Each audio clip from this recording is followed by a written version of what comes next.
Hello, I'd like to make a quick shout out to the LDBC, Lions Den Boxing community.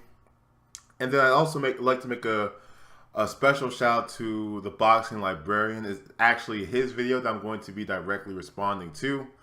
Um, for those of you that haven't heard of his channel or been on his channel at all, I suggest especially if you're someone that wants to know a little more about past legends in the sport of boxing, I really recommend that you check out his channel because he does some really great epic breakdowns of some of these past legends, and the video that I'm going to be responding to is the video that he made about Shane Mosley. I think it's titled "Should Shane Mosley Be in the Hall of Fame?"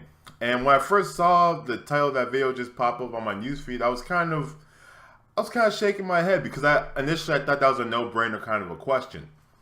But when of course, the Boxing Librarian, he's very intelligent when it comes to the sport of boxing. And when I listened to the points that he listed on the video, I started to see why he was having such a conundrum as to why Shane Mosley should be added to the Hall of Fame. It's with him. I guess it's more about he values a lot of accomplishments, and rightfully so. I mean, if you're going to be in the Hall of Fame, you have to have achieved a lot of things. So I don't take anything away from his points against him and his points for him. Like he seemed to have mixed feelings, and I don't blame him for it. But that's pretty much the reason why I wanted to make this video is not only to give my thoughts on his video, but I also wanted to propose a question to all of you guys. What is your criteria for the Hall of Fame? Like, what do you think that boxers have to do in order to achieve Hall of Fame status? Because me personally, if I had never really sat there and thought about it, my thinking process would have been in line with Boxing Librarians, of course, just about accomplishments.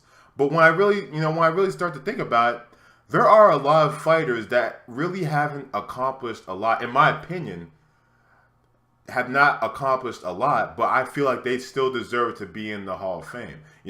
Some of you guys might get mad at me for saying this because you guys love this guy, but when you really think about who has Mike Tyson beat? You know what I'm saying? I'm not taking anything away from Mike Tyson. I think he was a great fighter, especially at his time. But when you think about it, the guys that he beat, I mean, they're okay, but they're not. He didn't beat Evander Holyfield. You know what I'm saying? He didn't fight Riddick Bowe. All right, he lost a lot of big fights, and so, this is why I'm bringing up this question. I still feel like Mike Tyson deserves to be on the Hall of Fame because of the impact that he had on the sport of boxing. I understand why someone would feel that, someone's accomplishments should be what brings you into a Hall of Fame. But I feel like, yeah, it's called the Hall of Fame. You know what I'm saying? So it should be like, what kind of impact do you have in the sport of boxing, and what have you done that will transcend the sport of boxing? You know what I'm saying? So yeah, these are just some of my thoughts, and that's my question. What is your criteria for who makes on the Hall of Fame?